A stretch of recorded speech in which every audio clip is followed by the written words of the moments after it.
What up? It's DOENUT, and you tuning in to all your Illuminati news. Special guest. You're going to love it. You're going to love this information. The topic of Nephilim clowns. Yes, it's going to be wild. Did you like the new standing desk and the start? We are here with Paul at Understanding Conspiracies. How are you, my friend? Uh, Conspiracy. My bad. My bad. no, so I'm great. Conspiracy. Thanks for having me here. I really appreciate it, Alex. Thank you. Yeah, for sure. Your information on this topic of Nephilim clowns, you're the first person to break this and connecting it. Can you tell us just right off the bat before we dive deep? What can you hear me okay? Oh yeah, yeah. Go ahead. Okay. What can you I just lost my train of thought. Um Tell us about what is a Nephilim first, hmm and what is the clown origins and the wild man and all that? Oh, that's not a quick answer, unfortunately. That's a very long, drawn-out tale. And really, to explain what the Nephilim are, we have to go all the way back into biblical history, really, for the sources of these things. The word Nephilim is a term which is biblically based, and it's basically comes from two root words, Nephil and Nephal in Hebrew. Both of those basically mean a tyrannical ruler of some kind, a feller or to fall in any capacity, and a giant. That's basically what that word comes down to. So if we were to combine those two root words into the word Nephilim, it basically means tyrannical giant rulers of an ancient past, I suppose. So that's where we get Nephilim from. Now, usually, if you've been walking in conspiracy circles to do with the Nephilim, you will have heard this word. You will have heard about the giants of the past, and you would have heard words like Nephilim or Rephaim being bandied around. And a lot of people get confused what we mean by a Nephilim. A lot of people think Nephilim are fallen angels. That's usually the go-to understanding because that root word Nephal is meaning to fall. Okay, so people think, well, fallen angels, Nephilim are just fallen angels. But if we look at the Book of Enoch and we look at Genesis 6 as well, when there's the whole thing about Genesis 6 about it basically says there were giants in the earth in those days, and also after that, when the sons of God came into the daughters of men and bore offspring, the same became mighty men, men of renown, the heroes of old. And then it quickly moves on after that to the flood of Noah, and you don't really get much more information on what that was about in Genesis. It kind of breezes over it. And it's that section in Genesis is kind of written as though the reader already understands that story, and it kind of moves on to the genealogies of Noah all the way down to the people of Israel. But the Book of Enoch and the Book of Giants, these extra canonical books, kind of expand on that history, what Genesis 6 is talking about. And what it explains is that a class of angel known as the Watchers decided to mate with human women.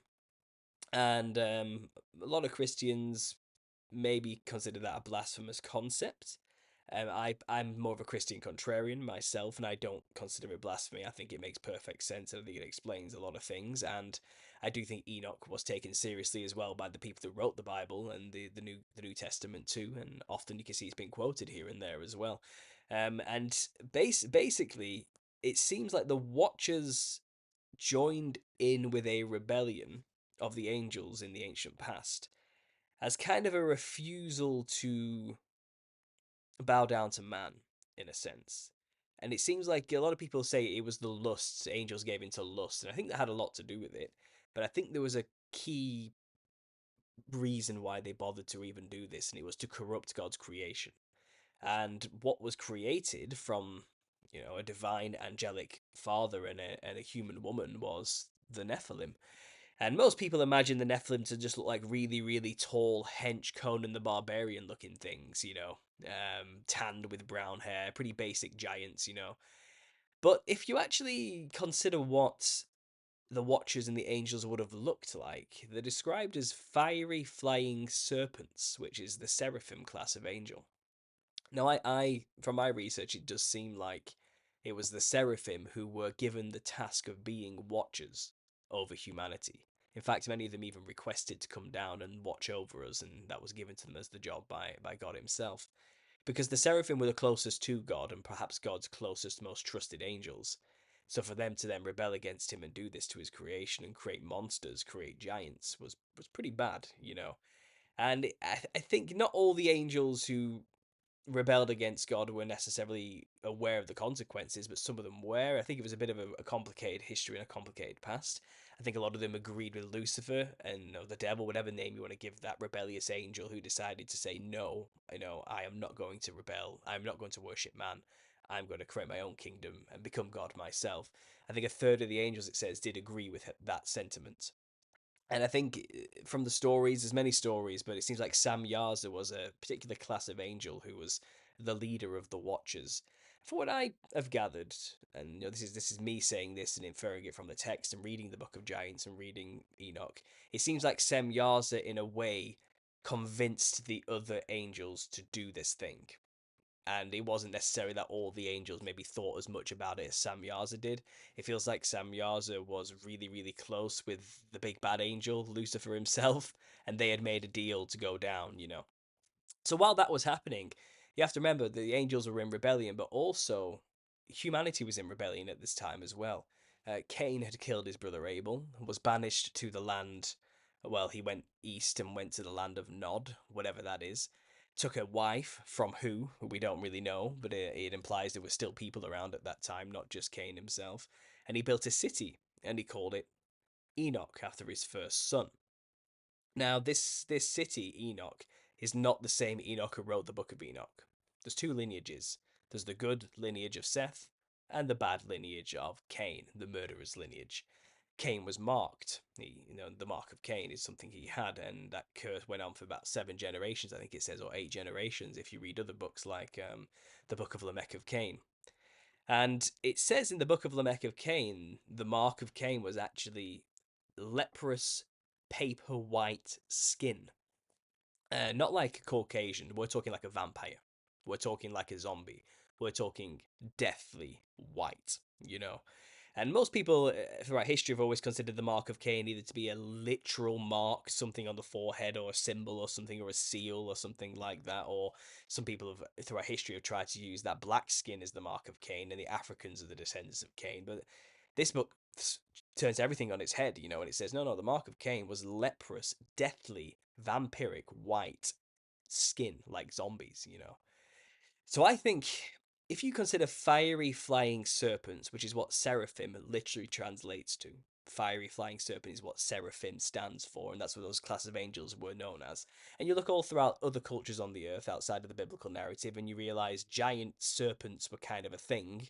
In the sky, we got Quetzalcoatl of the Aztecs, which is a feathered serpent covered in multicolours. We have the rainbow serpent, for example, of Australia, of the Kimberley regions. Um, Giant, you have the dragons of China and Japan, you know, and most of China's mythology is based on 4 dragons. You know, the concept of serpent gods is nothing new, and I do think these Hmm. were that class of angels. And And these are we're the in the year of the dragon too. currently we are. You're correct, yeah, which makes you it's certainly a head scratcher when you start thinking about it from this perspective. But if you So imagine, they were pale. well, this is the thing. If you imagine a multicolored, big, wide grinned teethy dragon creature thing, which is like a shapeshifter of some kind, not human, angelic being, which radiated energies far beyond the dimensions that we are involved with, mixing themselves with a daughter of Cain, who were also in rebellion against God and decided to offer themselves up. Then you get a pale white skinned mark human mixing themselves with a fiery flying serpent, and you get something akin to a wide grinned, wild, fiery, red haired, pale white skinned, reptile hybrid, bulging eyed monster thing. You get human dragon hybrids. And this is what the Nephilim would have looked like. They would have looked Wow. something akin to a clown, as we would call it today. Now that's just one thing, okay? That's just and I've based my thesis on an anthropological study of cultures all around the earth, ancestor spirit worship cultures, and you showed many of the pictures there while we're talking of some of That was from your video. Yeah. So yeah. everybody tuning in, make sure I got all of Paul's links down below. I took this from his Nephilim Clown Connection in 15 minutes. Yeah. Here's his website, Understanding Conspiracy. Make sure to go subscribe to him. Got the links down below, but please continue. Yeah, so like I said, most of my work, if you go to the playlist section there on my channel, for example, there's a playlist called The Nephilim Look Like Clowns. I think you can see a picture there. There it is, Nephilim Look Like Clowns. It's the second one to last, yep. And if you click on that one, you'll see that most of my work on the side there is an exploration of ancestor spirit worship cultures. I am looking at other cultures' representations of demons. That's primarily what I do. Because going back to biblical history again, we know from the book of Enoch, it says that when the Nephilim dies physically, they become disembodied spirits. They become demons.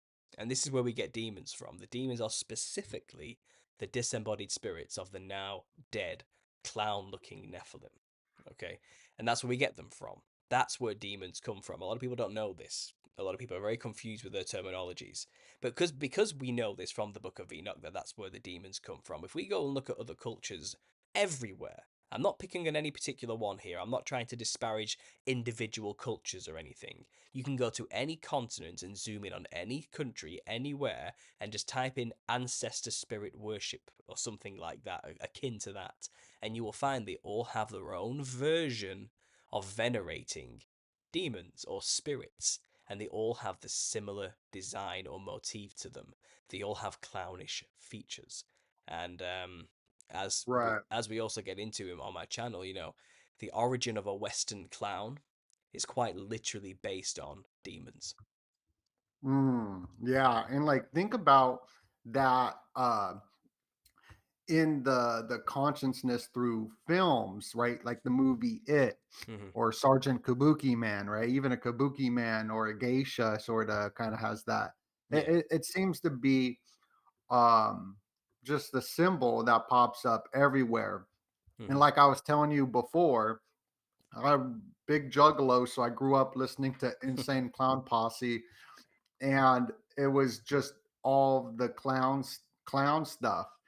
And I got a bunch of questions to ask you on that in the symbology and that because I've been breaking down the symbols of ICP for a while, but like the Joker, the anti-hero, or Hmm. Terrifier, right? Or Hmm. it, the clown sightings. Yeah. So this the clown is in the consciousness of society. Oh, yeah. Not only like you could even say the religion of today through Hollywood films too. Hmm. That religion uh, of imagery and Yeah. that. Yeah. Yeah, no, you're right. I'm actually one of my recent videos in the series. I'm up to like 44 episodes, 45 episodes now, but one of my more recent ones is literally about the last decade alone of media, which has been dedicated to venerating and bigging up and implanting the clown into our consciousness all through all facets of media, not just through film, not just through music, but even through the fashion industry.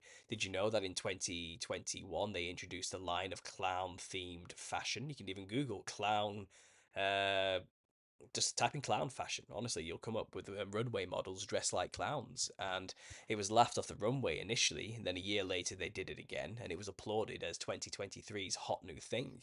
There's Elle, quite a reputable magazine there, Elle at the top, talking about this. And what you see here will eventually end up in the outlets in a more watered down version, and we'll end up dressing in maybe Harlequin inspired patterns and things like this.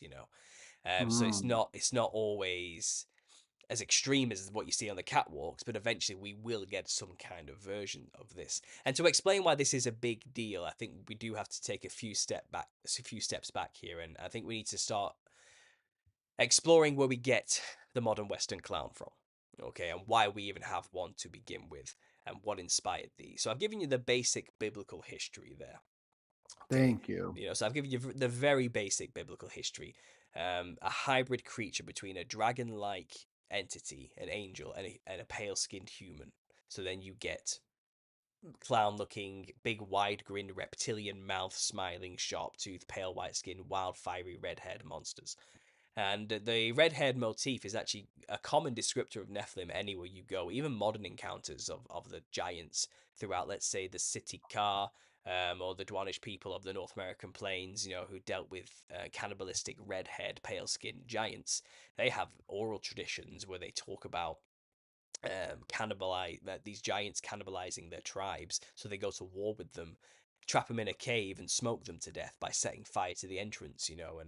And you have other tribes talking about warring with them, that they would scalp the giants and take the red hair as a trophy.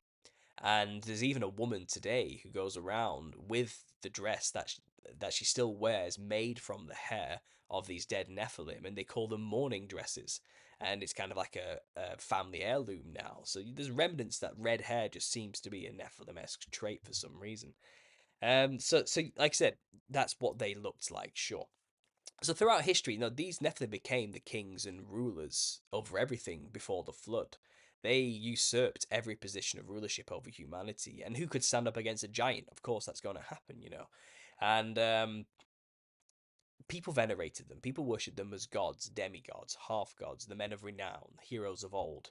But they began cannibalizing humans. They got so large, humans couldn't sustain them anymore. They just became evil, brutal rulers that literally ate humans, ate each other, ate all the animals, ate all the food, destroyed the land, warred with other tribes constantly over petty power struggles. They were just the worst, the worst rulers, full of pride and hubris, monsters who just loved themselves beyond belief, because they were part divine and giants over these ants around them who were their servants and minions. Well, you know what's interesting, that are in the year of the dragon, and cannibalism is a huge thing right now, right? Mm. In Haiti, and even here in America, there was just somebody cannibalizing somebody as well. So Yeah. just Well, you got to wonder what the spirit behind that is. And if we're talking about the Nephilim and now the demons, then these are the spirits that run through people. And this is where demonic possession comes from. These demons that possess people today used to be kings and rulers.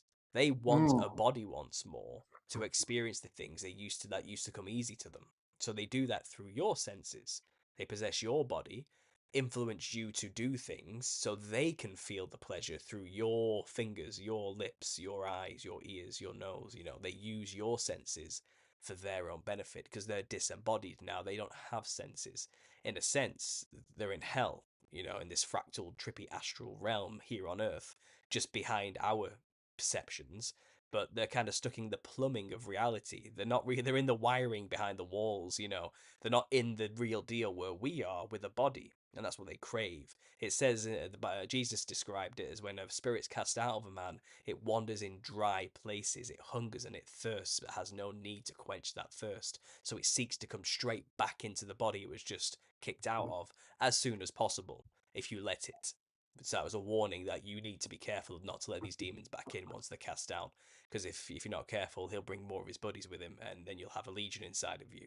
So that's why stop allowing them in by opening gateways and channels. And that's really what I'm going to get into now. What is a gateway and a channel exactly, and why is it important to be careful about what you dress like? Okay.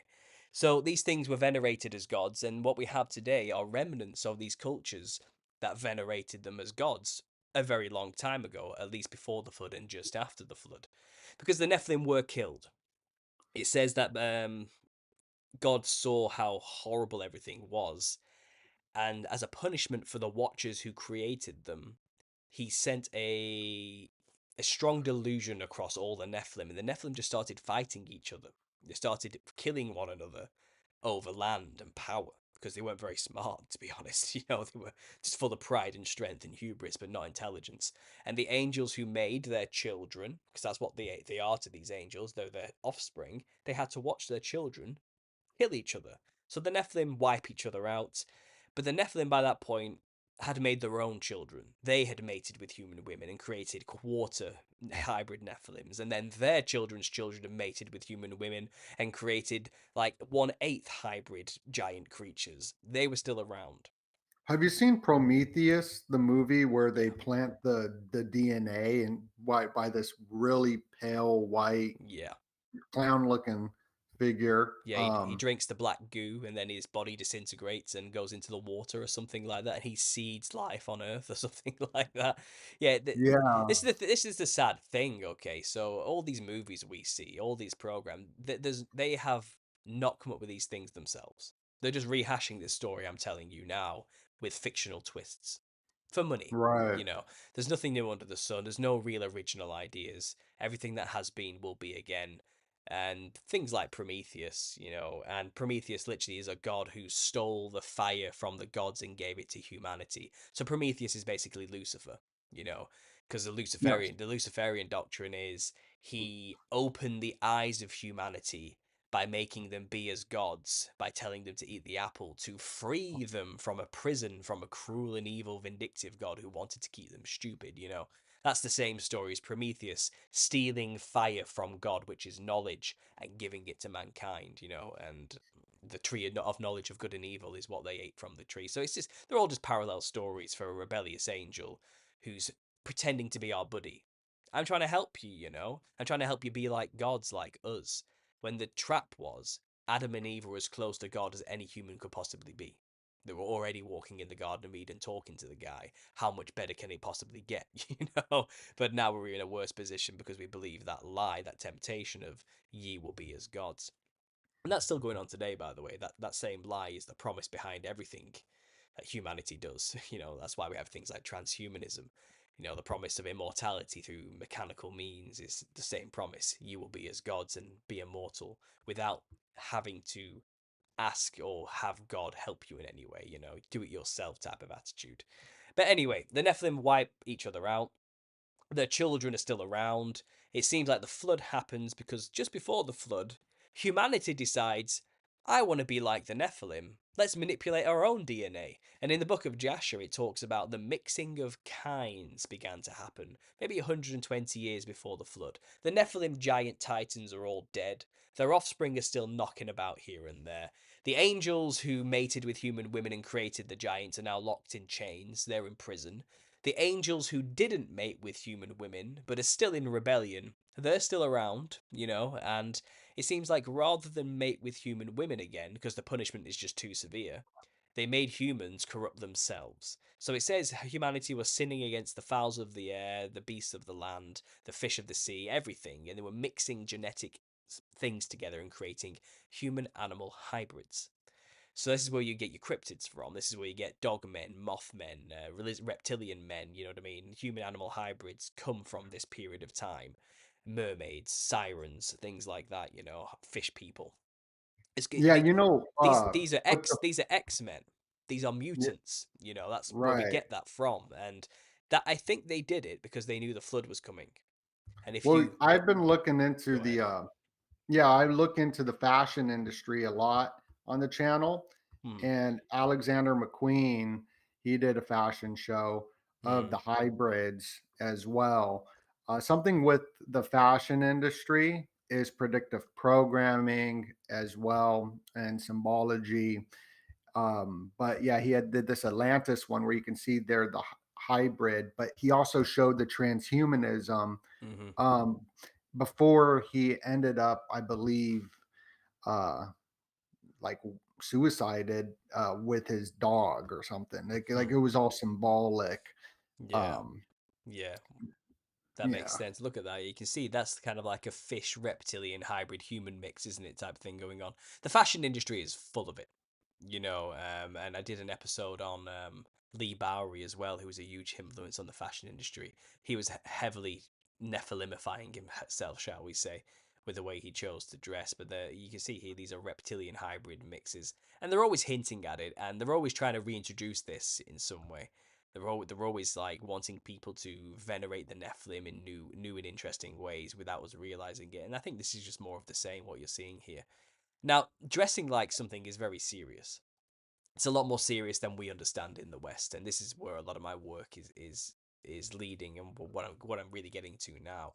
You know, so a lot of these. The point is, humans did venerate these giants and did make religions based on them, and they thank them for building their cultures.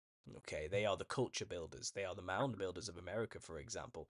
They are the ancestor spirits to these cultures because they are the ancient ones who built their civilization. So that's what they equate these ancestors to be. They are the Nephilim.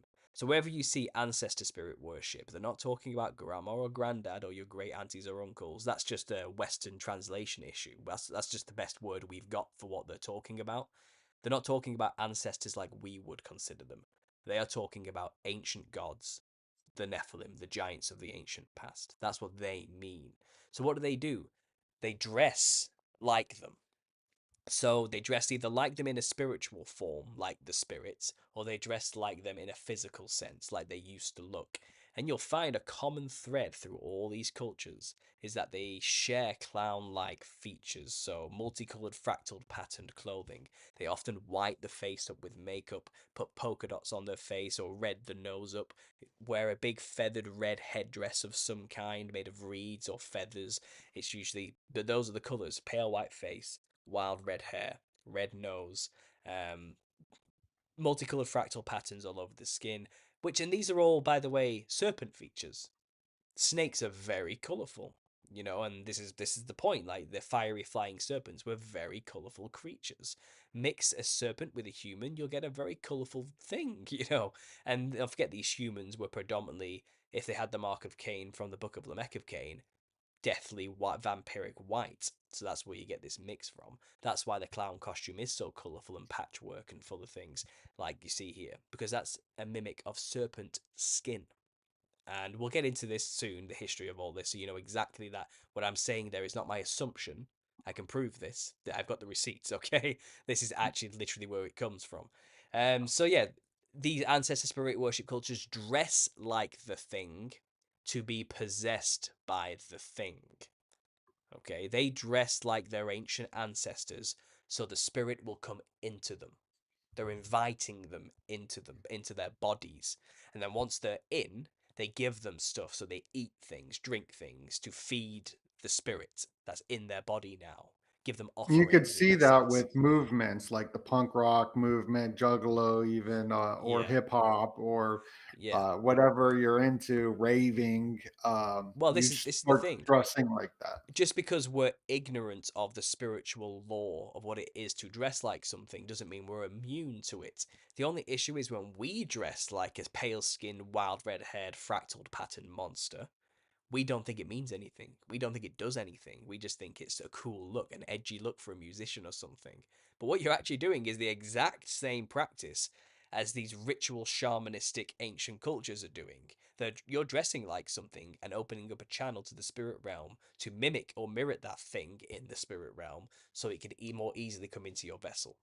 And that's the Right. danger of dressing like something. And that's why a clown was created. It's the Western occult version of these costumes worn by these tribes. And it was introduced and invented by Freemasons. So let's get into the history of the clown, shall we? So, Oh yeah, because that's what we like to cover is yeah, the occult secret society, Freemason stuff, and me absolutely. being a juggalo, I'm like decoding the whole juggalo world and stuff like Absolutely. that. But So I'll the lay out, shrine, I'll lay out the history. We'll get to the Shriners, and then we'll get into okay. then we'll talk about the Juggalos in the mainstream media today, shall we? But I think it's good to just But we're lay that foundation, okay? So you understand that the clown costume is no laughing matter, pun intended.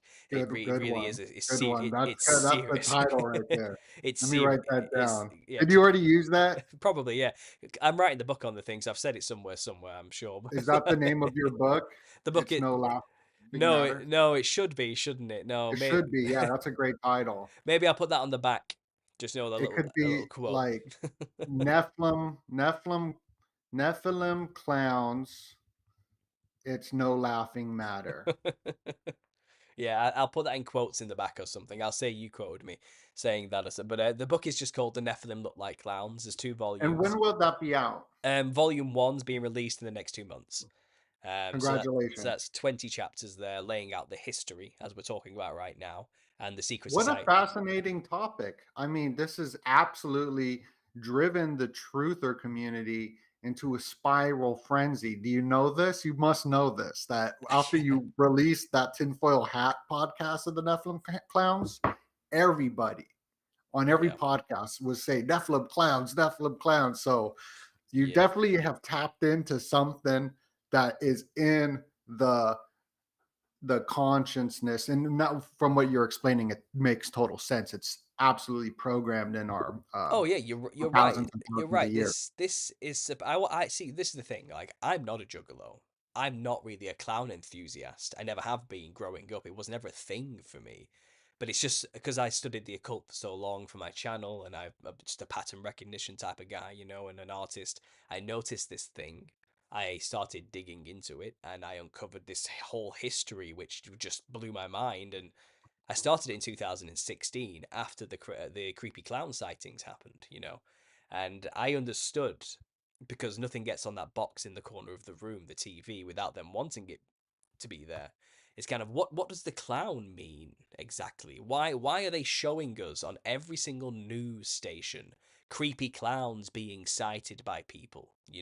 Mass hysteria over clowns, and they made a thing out of it. And I was like, okay, so the clown is a symbol for something. It means something. And that's when I started digging into it. And this is where I made these connections. I already knew a lot about biblical history and the Nephilim, and it all just kind of clicked into place. And I made my first video in 2016, just talking out loud, just speaking my thoughts and what I've got so far. And the further I started to roll with it, here I am, 9 years, 8 years later, it's become this big thing. And like I said, when I did that podcast with that Sam Tripley, yeah, it did blow up. It blew up massively then, and people really relate to this information, and there's something about it that really draws people in, and I think it's because of how much the clown has been ingrained into our consciousness in the past, like since 2016. We call the world clown world, don't we? Things seem to be going wild and crazy, and I think people have turned to the clown as like a means to escape from the horrible reality. And what I'm telling them is the clown is the cause of the horrible reality, and this is what I'm kind of turning it on its head. But yeah, the history of a clown. So first of all, let's just get out of our mind funny people. Comedians have always been around since the beginning of humanity, okay? There's always been people who make jokes and are funny and make people laugh. We're not talking about comedians here. I am talking specifically about the aesthetic look and design of a clown. That's all that matters, the aesthetics. It's all about the costume, okay? It's not about acting like a clown or acting like a joker or a jester. It's about looking like a specific thing. That's what my work is predominantly about. So, the first type of costume close to a clown we get is early Greek theatre, Attic theatre of Greece, going into Roman theatre as well, around 300 to 400 AD, around that time, and then towards 500 AD in the collapse of Rome. Now, around this time, we did have proto clowns known as mimics, stupidus, which we get mimes from, mimics and these type of things, and they were primarily just copycats. They would pretend to be like the rich aristocrat and mock the rich people of the time in like town squares, just like it's kind of like buskers in a way. And then there was also the theater clowns of Greece and Rome, who were set stock characters who again represented people in society who were deemed as a negative drain. So they had something called the parasite in Greek theatre, who would go to the altars of gods and steal all the food that people left there for the god statue. And it was like, don't be the parasite. That's what the clown was really representing then. Don't be like this guy. It's bad for society. And that's kind of Even what like the tarot card, right? The tarot card's got the the the fool. Joker, the Fool, right? The Yeah, Fool. absolutely. Yeah, well, that's a later iteration that comes out out of the medieval period. Okay, so So this Greek one, was there a name for it or um an image that I could find, or would it just be uh like, it's a it's Greek fine, it's it's a fine. It's just Greek word. I what. do have it. Let me get my book up. Yeah, because I'll edit that in because this is like the live raw version for Patreon. But when I edit it, I want to make sure I'm showing the right No, image. of course. Yeah. So I'll just get to Greek theater here if I can find it. Theater.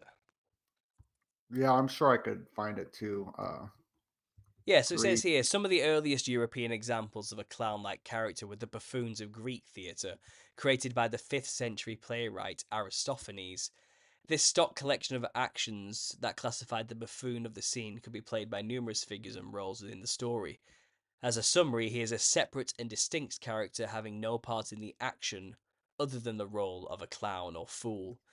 He could have played an earlier part, but it's saying the actors here, and I think it literally means they don't have a name for it other than the parasite or the glutton is one of them, but it was literally just buffoon. That's the word they used. Um, and then it's when we get to Rome, you actually start getting formalized names for these things, such as Moriones, and then which who is the moronic, often deformed jester, and then you get the mimes and the sanios of Rome. So that's it really, and then you get people like Stupidus, who's another name for a mime. But the Greek word literally just translates to buffoon. So you're not really going to find much. Just type in Greek Attic theatre clown, and maybe you'll get something coming up there. And they did actually look similar to a clown we have today, kind of. Greek Attic theatre clowns. See what we've got. Because the only depictions we have of them are like on pottery from Greeks. You know what I mean? And they were just wearing big, wide, smiling masks. Because Greek theatre, they all wore masks then. That's how it was. You didn't use your face to perform. It was just all you put on a mask and you're now that stock character that everyone could recognize. So they didn't really look anything other than just grotesque looking humans back then. They didn't dress in multicolored clothing. They looked nothing like clowns today. Do you get what I mean? Nothing like what we would consider a honking circus clown with a big red nose. That's just not what they looked like. And even in Rome, they didn't look like that then either. This is a very specific design choice that only appeared in the 1800s. And we'll get there, okay? So the collapse of Rome happens in maybe another 500, but the collapse of Rome is a slow process, you know, and the takeover of the papacy and the Roman Catholic Church all throughout Europe starts to happen. And you'll find actors would begin, well, they kind of got saw as like prostitutes. They were people who pretended to be something they weren't. They were sinful in nature and frowned upon. You shouldn't really be an actor. You know, it's a bad thing to be. It's filthy. You know, it's on par with, like I said, being a prostitute. So you'll find clowning as a profession kind of went a bit underground. And this is where you start to get jesters coming from through the medieval period. These out of work actors from Venice and Rome were hired by rich people who were kind of above the law, like kings and stuff, to be private performers. You know, this is where jesters became a thing, the king's court jester. It was fashionable to have your own fool. You know, because you're a king, you're the only one who's going to tell you can't have a performer. You know, it's that kind of thing. You know, and a lot of these jesters did make their money by being private performers for rich and influential people. In many cases, some of these jesters became like really close friends with the kings. You know, and became like basically like worm tongue in Lord of the Rings, whispering things in the king's ears, advising him on what to do next. You know, and you have to wonder like what that means exactly to have a clown-like entity influencing the kings and rulers of society. That's pretty wild when you think about it, you know. But yeah, the jesters arose during that medieval period, and the way a jester dresses, if we're just getting specifically into the style of dress, they are mocking and mimicking the king. So the jester crown is a king's crown. The jester's scepter is a king's scepter. You know, a jester dresses like the king to pretend to act like a king and mock him in a way. The jester was the only one allowed to make fun of the king and get away with it. People say it was to remind the king of his humanity. But when you actually remember that the Nephilim were ancient kings and rulers of an antediluvian past, okay? And most modern rulerships and kingships claim that they have the divine right to rule and they have royal blood.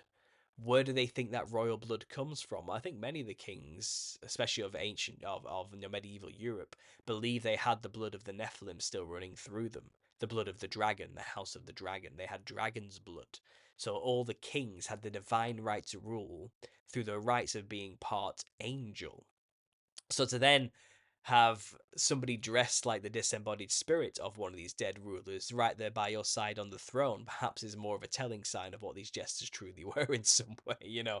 Maybe they were, but in terms of aesthetics, they didn't look like Nephilim jesters. They just looked like the king. They dressed like the king in a mocking fashion, you know. So jesters are one thing. We can leave that to one side for now, but they did develop their look as history went on to be much more of a psychedelic, ghoulish, ghostly figure, which we know as the white, pale skin, mannequin-looking mask thing, you know, and like the Venetian masks of like Carnival, for example, are a very good example of that. But that's one thing. Coming out of the medieval period, we have a Renaissance. Okay, but coming out of the Renaissance was this troupe, this band of performers that came from Rome initially, called the Commedia dell'Arte.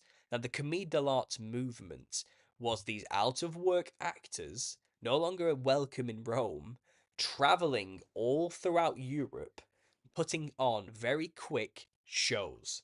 Okay, like this, just chucking up a quick stage in the middle of a town square in whatever village they were in, putting on a quick improvised show, a comedy show, wearing masks, and then they would put some money in a hat, move on to the next place, and that was it for Mm. like that's like for 1,000 years they were doing this, Have you you know. seen Igmar Bergman's film, The Seventh Seal?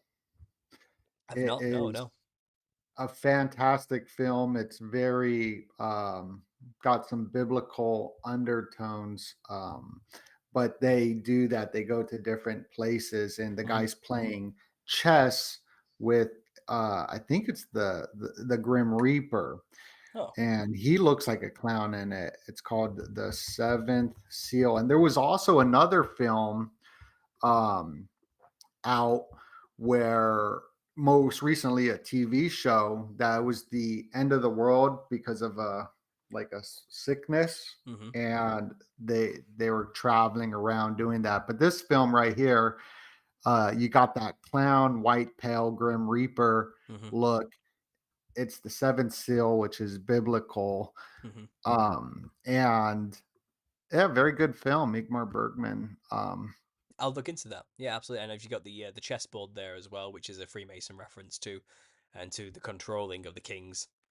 It's all there Mhm. symbolically speaking, but you know, you've like I said, so you had this Commedia dell'Arte movement as you just showed there, and these were going on for like 1,000 years. You know, they were traveling all throughout Europe up into the 1600s, where we had a new revival of art and Renaissance period. You know, but for this 1,000 years, this troupe was traveling and picking a thing or two up from every city they went to. They traveled as far as the pinnacle peak of like Portugal, all the way up into northern Russia. They did the breadth and span of all of Europe. They traveled everywhere, you know, and they created a new tradition as they went along. And these characters they had were stock characters. Okay, so a stock character is basically a character anyone could recognize no matter where you go.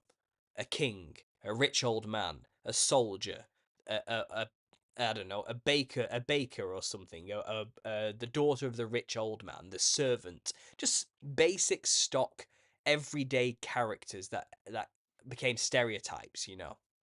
And they were pretty formalized by the end of like the medieval period, you know, and it was pretty standard what you could expect from these performances. These routines had been mastered, you know. But in the 1500s, early 1600s, a new character got introduced called Harlequin. And Harlequin, you have to wonder where they got this from. So if we bring up Harlequin on the screen, it's always good to see the evolution of Harlequin because he did change quite a lot over the years. But if you type in, so that's the character which this they based Harlequin off the character I'm about to tell you now. Okay, so if you type in Commedia dell'Arte Arlecchino, so type in Arlecchino, Arlecchino. So it's pronounced Arlecchino. It's the Italian pronunciation of Harlequin, Arlecchino. So this is him. This is the new character that turned up. Okay, and he was added as a stock character very late in the game. All right. So what this is actually a representation of Helikins. And Helikins is the French version of something called the Wild Man. Now, the Wild Man is a tradition all throughout Europe.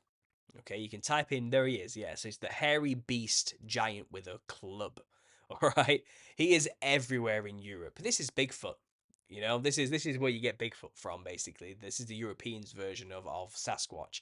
But these giant Nephilim creatures, that's what they are. They're giants, hairy beasts of sort of form. These drawings don't do them justice. Okay, these things were very psychedelic looking, and Harlequin is a perfect copy of them. He's a very multicolored looking being. Okay, so Harlequin is modeled first of all after Helicins, a French version of this, and also after Mediterranean gods such as Dionysus and Mercury. So Mercury is fast and fleet of foot. He has his staff, which is the caduceus, you know. And then you have Dionysus, who has the thyrsus. That's his staff with a pine cone on the end, you know. And he has knights killing these wild men, Wookiee-looking beasts. You know what I mean? They're depicted everywhere, on anywhere in Europe. This is our tradition. And today, if you type in, so this is from the Thracian culture of Bulgaria. If you type in cookery, so I know that I have to spell this for you. It's Kukuri.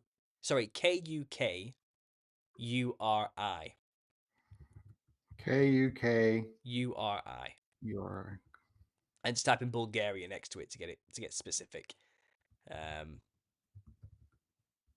I may have spelt it. It might be ERI if I've spelt it wrong, because there's a knife as well called a cookery. but this is the wild man tradition still going on today. This has its roots in ancient Thracian culture. We're going way back here, ancient, thousands of years. Okay, and this is not changed. This tradition is the same as it was then. And what they're doing is they're dressing like the wild men. Now, this gets really trippy because this does not do it justice. They get extremely colourful. Just type in on a Google image search and look at the variety of costumes that end up appearing at these festivals. And these are based off Dionysian worship cults. Okay. Now, Dionysus is the god of theatre and wine and debauchery. Okay. And it's said that he travelled from village to village with his band of merry men, his fauns and maenads. Okay. And he would bring a huge party with him wherever he went, and people would get swept up with the party and then travel with him, and they would become hybrid human, half goat men or women or something like that if they stuck around him for too long. And he basically was a giant who travelled with these demons from village to village. Okay, so look how colourful these start to get. Right, this is what they looked like. This is what these memories of them are. You're looking at echoes of a memory of something. Okay, people dressed like this because they saw something that looked like this, and these are memories we're seeing today. And this is where we get our inference of what the Nephilim looked like. Okay, they were pretty colourful, weird-looking things. Iridescent, shiny skin, hairy skin as well. They were beings of sound. They have bells attached to them, and it's very bizarre. So anyway, Dionysus, giant with a band of demons. Helicins was also described as a hairy giant with a club who had his demons around him, who went from village to village terrorizing people. And he took part in something called the Wild Hunt, okay, which is another famous European thing involving demons and wild men. So this traveling band of actors called the Commedia dell'Arte, they saw, no matter where they went in Europe, they all had a wild man myth or a tradition of the wild men. And they all had their own way of dressing like them. So let's type in, for example, Caretos of Portugal. So Caretos, Caretos, Portugal. Now, this is the other side of Europe, by the way. Bulgaria's at one side, Portugal's right at the other. Completely separated. This is their version. This is what they dress like. And it's no different than the cookery you just saw in Bulgaria. They do the exact same thing. They have a night of complete debauchery and excess and drinking and partying. Then they burn a giant fiery version of this.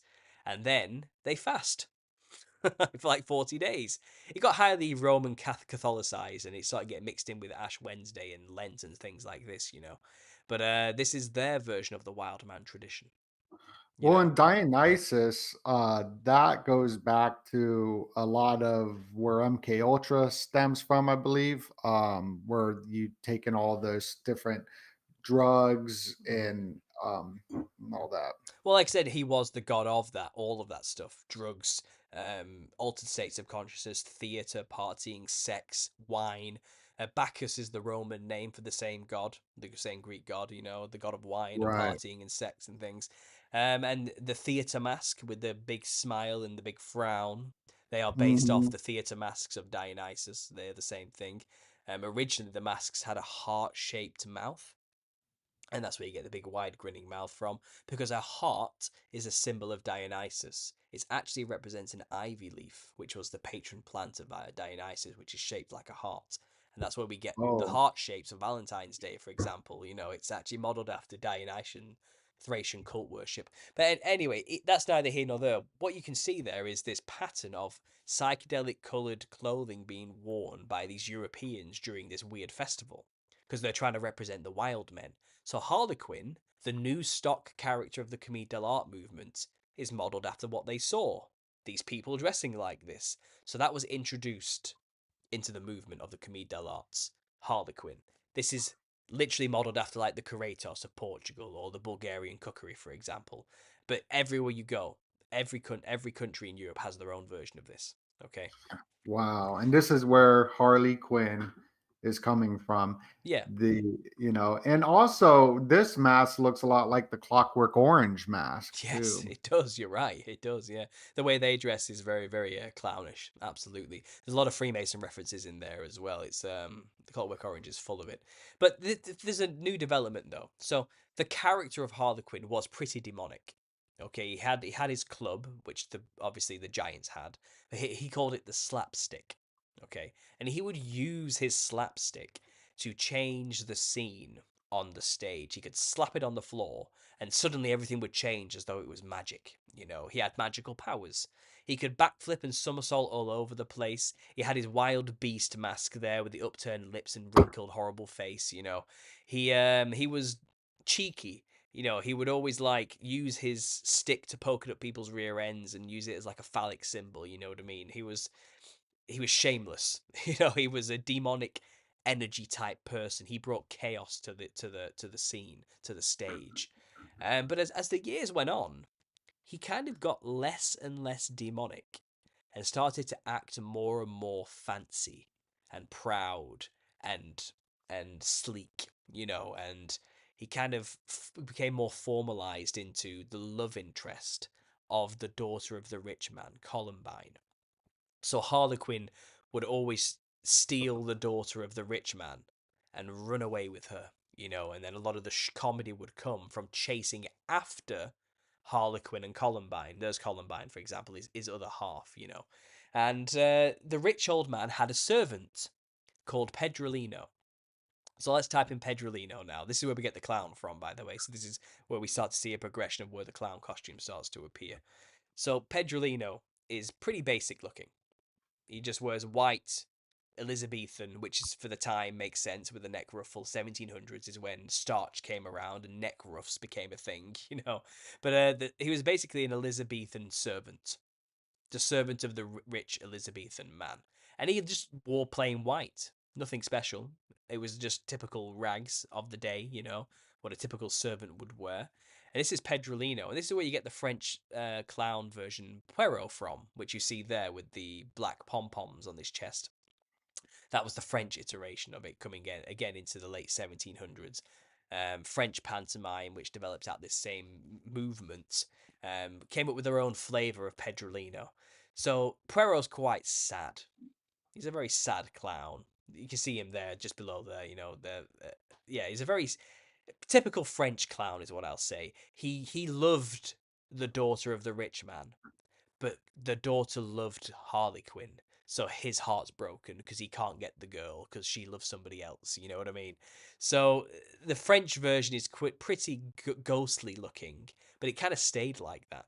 And the French clown still looks like this today, to be honest. And just boring Elizabethan rags. In England, however, we had a different attitude. Clown or Pedrolino or the servant of the rich man was a loud drunk who basically was a buffoon lout who loved to eat sausages and drink alcohol and just be silly and not. It wasn't a very good servant either. Just And didn't what do. was his name? So just type in British clown 1800s. British clown. And you'll find the most famous actor for this version of Pedrolino, the British version, which was the word clown, basically is the British phraseology for clodhopper. Okay, fool, just drunken lout, idiot, basically, is what clown means. And why the British version was called clown rather than Pedrolino. It was just British slang for clodhopper. So this is the British version of Pedrolino anyway, and you'll find they didn't. Again, the British clown didn't dress like what you see here until the 1800s. It still dressed pretty similar to Pedrolino, as you saw earlier, plain white clothing. But something interesting happened in this time period. Okay, there was like a void. No one was playing the demon anymore. Okay, Harlequin had stopped being so demonic, and he was more fancy, and posh. So Clown naturally filled that void and replaced Harlequin as the demonic character, and that also came with a costume change. So let's look into the politics of British theatre around this time. Richard Hughes owned the Sadler's Wells Theatre. Okay, Richard Hughes had a daughter. That daughter married Joseph Grimaldi, who was an actor and stagehand who worked at the theatre at the time. Okay, Joseph Grimaldi's father was a very famous Italian actor who also worked in the same theatres, so he was in the family. So Joseph Grimaldi gets his big break in 1799. By this point, he'd played many roles on stage, but never a leading role. But as I mentioned, he's married to the daughter of the guy who owns the theatre. Okay, she dies at childbirth. Very tragic. Joseph Grimaldi had a very tragic, sad life. Pretty typical of a clown. They always have a horrible life. It seems to be the way it goes. That's his father. That's Joseph Grimaldi's father you see there. Very much, very, very similar. He was a strange man. Joseph Grimaldi's father was so terrified of waking up in a coffin after death that he demanded to be decapitated just to make sure he was dead, and it had to be witnessed by his children. So that's why. Yeah, he's a very strange guy. But his son, Joseph Grimaldi, he was very abusive as well. He abused his children viciously, beat them. There he is, flinging Joseph Grimaldi into the stage during a failed stunt when he was a kid. So that kid you see flying into the stage there, that's Joseph Grimaldi, and that's his father there, the senior. He was playing the role of clown, I'm not sure what role he was playing there. I think he was playing the role of someone else actually, not clown yet. But there he is. There's Joseph Grimaldi, all grown up. That's the kid that was thrown off stage, all grown up. He's now a man. He's now centre stage, and this is the way he dresses to represent the clown. But this costume you see wasn't always the case. It used to look like Pedrolino. It used to look boring. So why suddenly change it to this? Where did this come from? This is such an odd change from just plain white clothing. And if we look into it, we can find out that during this time, a new change in, well, not management, because Richard Hughes owned the theatre, but Richard Hughes had hired a young lad called Charles Dibdin Jr.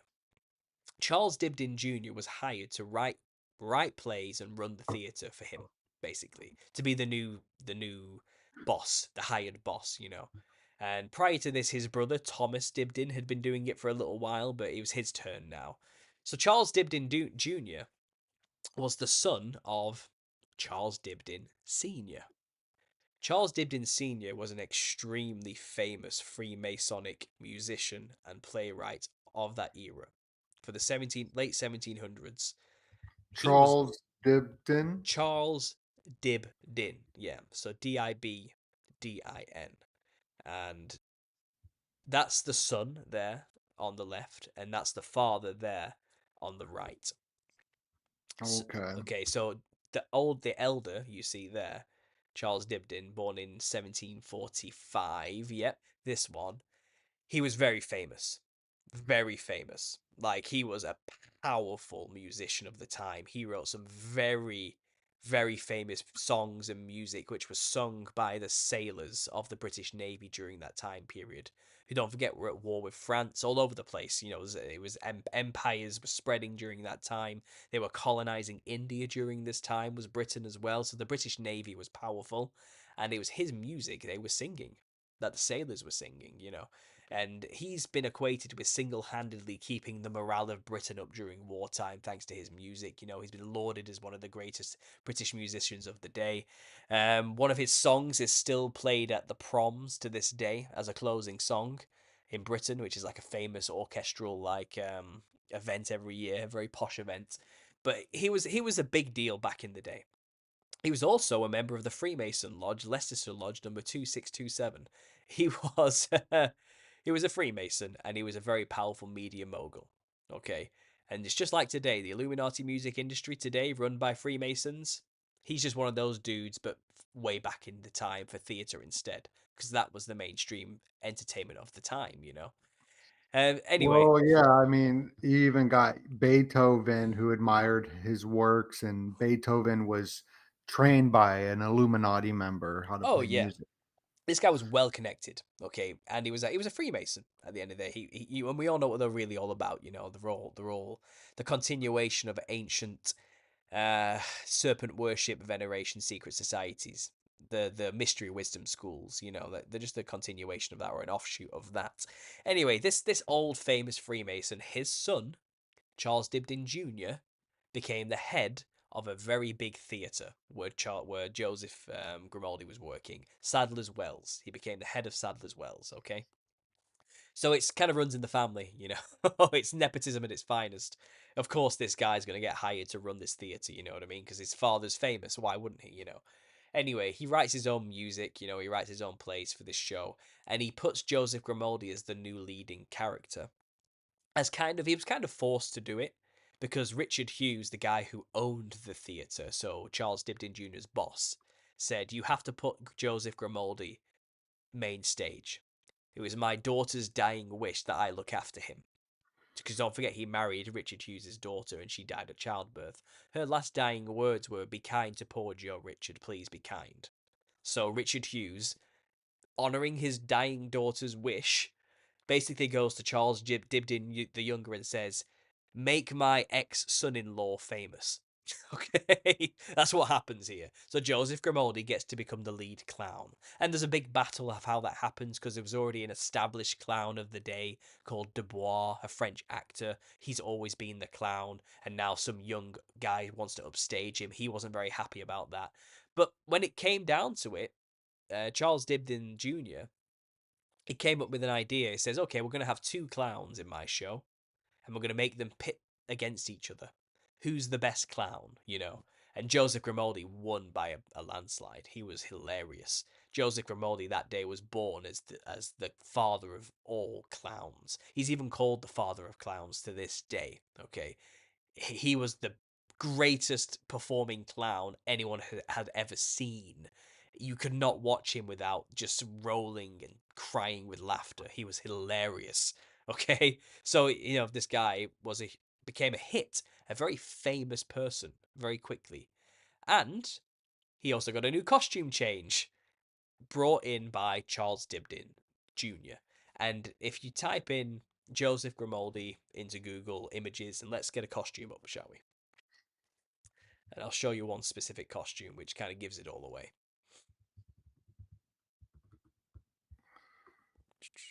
It's with an A, not O. Sorry, Grimaldi. I should know that There we go. because my favorite pizza place is called Grimaldi's. Yeah, let's scroll down just a little bit, and look for one where he's doing a handstand. There it is. Yeah, so this is what it became. This is what the costume suddenly became. Okay, why? Why did it suddenly become this? When Pedrolino, as you saw earlier, was pretty plain and boring. This is a drastic change. Don't forget, the costume hasn't really changed in like 1,000 years. Okay? And then for this son of a Freemason to suddenly just come along and change tradition out of nowhere, it seems odd. And this seems like a very odd stylistic change. And I've looked through all the books, I've tried to research all the memoirs and all the biographies of the time, and it's never explained why. Just that it did happen. Okay? It just says, they changed the costume, it was much more colourful, end of story, move on. That's it. It doesn't explain his inspiration. It doesn't explain why Charles Dibdin the younger decided this was it. This is what we're supposed to dress the clown like. A lot of the credit gets given to Joseph Grimaldi, the actor, when all Joseph Grimaldi, the actor, did was paint his signature 3 triangles on his face. Okay, but the costume was fully a Freemason created thing, the son of a Freemason, you know. Well, I found out why.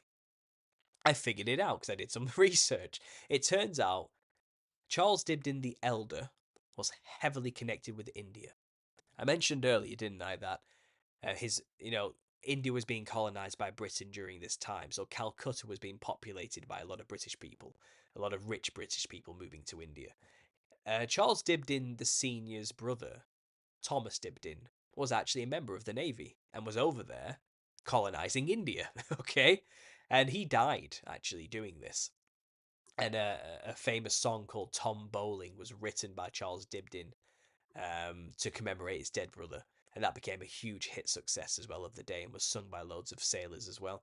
But anyway, he actually travelled back and forth, this guy here, to India quite a lot to visit his brother. And he was even going to move there permanently, but his ship couldn't set sail because of bad weather, and he decided against it afterwards. But he was going to move to India permanently. He knew India quite well. And as a travelling man, as a Freemason, I believe he was searching for that country's versions of Nephilim. I think because I believe they're in connection with spirits. I think that's what these ancient mystery wisdom schools do. They communicate with spirits. You know, that's what the whole wisdom knowledge is all about. They gain power from spirits, and I think what he saw while traveling the Indic regions is specifically the Thailand temples. So let's type in Rakshasa Thailand temple, and we're going to find out exactly where that costume came from. It's a spitting How do image. you spell Yeah. Rakshiksha? So Rak, Rak, Sha, Sha, Sa, Saw. I Sa. gotcha. Yeah, Rakshasa. And type in Thailand temple. It'll be that one there, yeah. There they go. So let's look at that one, the second image. Okay, let's look at these things. If you want to zoom in on them as close as you can.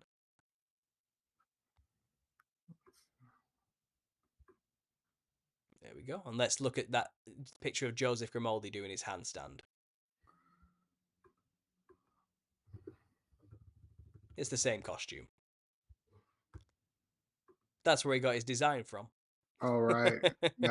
Yeah. Good catch. Good find. So Got them basically, dots and all that. yeah, and the face paint as well, the The white face paint. confetti. That's probably where the confetti comes from, like birthday cake.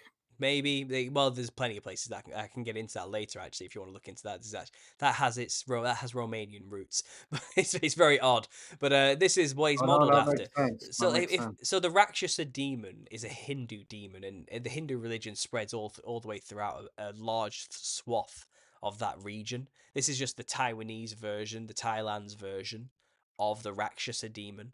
This is how they represent them. But if you go to Bali, let's type in Kala Sung Sang. Okay, so type in KLA Kala Sung Sang. So literally as it sounds, SUNGSANG. The Kala Sung Sang. This is the upside down demon. This is the upside down Rakshasa. Click that second one, and let's compare that to Joseph Grimaldi again doing his handstand, shall we? Right. He's doing it's the exact same. Yeah. Oh, this makes it bigger. Damn. And this is what the Nephilim looked like. You're looking at a Nephilim creature there. That's a human dragon hybrid. That's what the Nephilim looked like. Big, It wide. looks like a frog too. Yeah, this a big, wide, toothy grin with large, bulging eyeballs, multicolored, fractaled patterned skin. In this case, not simply clothing. Like Right. that's a clown by any stretch of the imagination with the tongue sticking out. And Joseph Grimaldi's new costume and makeup is a caricature of the Rakshasa demons of India.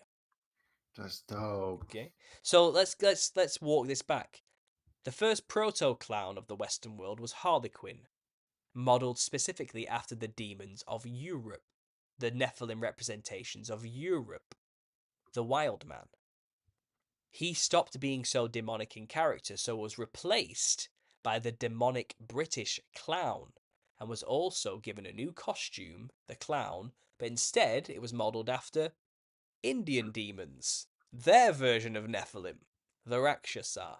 So clown costumes, by the way, that costume became the industry standard from then on. All modern clowns we see today are based off of that basic design from Joseph Grimaldi. Okay? And he's been given all the credit, by the way. He's the one who came up with that design, apparently. Nothing to do with him. It was Charles Dibdin, who was affiliated with Freemasonry. And it was That's introduced on wild. purpose. And if you remember what I mentioned earlier, ancestor spirit worship cultures dress like this to channel ancestor spirits. Now, if you can get idols, famous people, dressing like clowns, people will emulate their idols. So the most famous person of that era on theatre stage was Joseph Grimaldi, dressing like a demon. And what happened? All other future performers copied the costume, emulated him because he was so great, and now people dress like demons and it's spread. Bro, So, that this is what they did. This is what these Freemasons did. They popularized the costume of a demon and have managed to make more people dress that way ever since. And the aim is get as many people as you can dressing this way. You open up more channels for the Nephilim to come into our world. And that's what really the game is. So, you get into the futures of Freemasonry. Remember, never mind circuses. Circuses develop out of theatre going into the 1800s, 1900s, then into America. The clown was brought across into the circus out of the theatre. You go to America, you have the traveling circus because that was an expanding place. People moving further west. The circus had to travel with them. So then you have trains bringing the big top tent, a quick tent they can throw up. And you'll find and I these. grew up in Vegas, and this is where I go every birthday with Yeah. Circus Casino. There you go. Yeah. I mean, there's nothing that's pretty creepy looking, isn't it, when you look at it?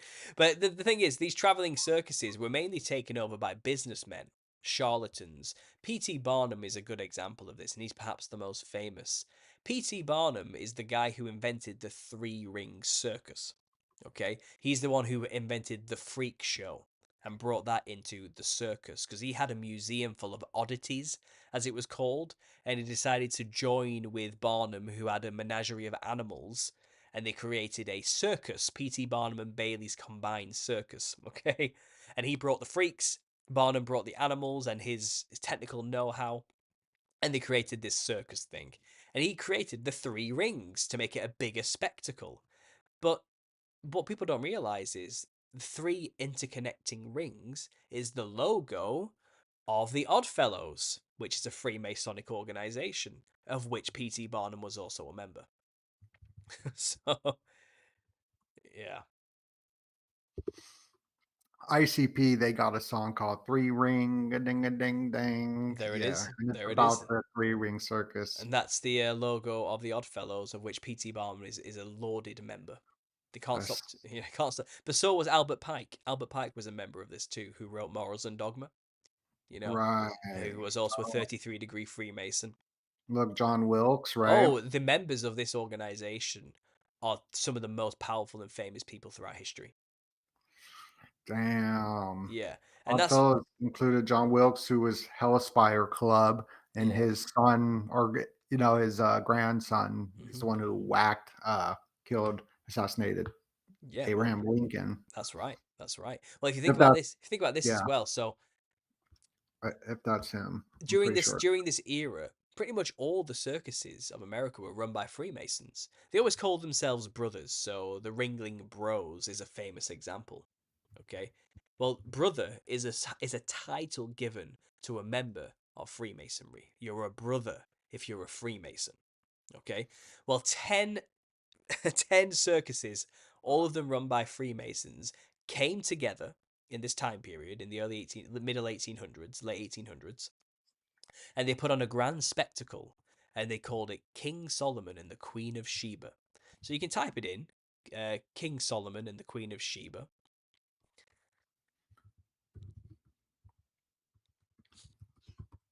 Circus.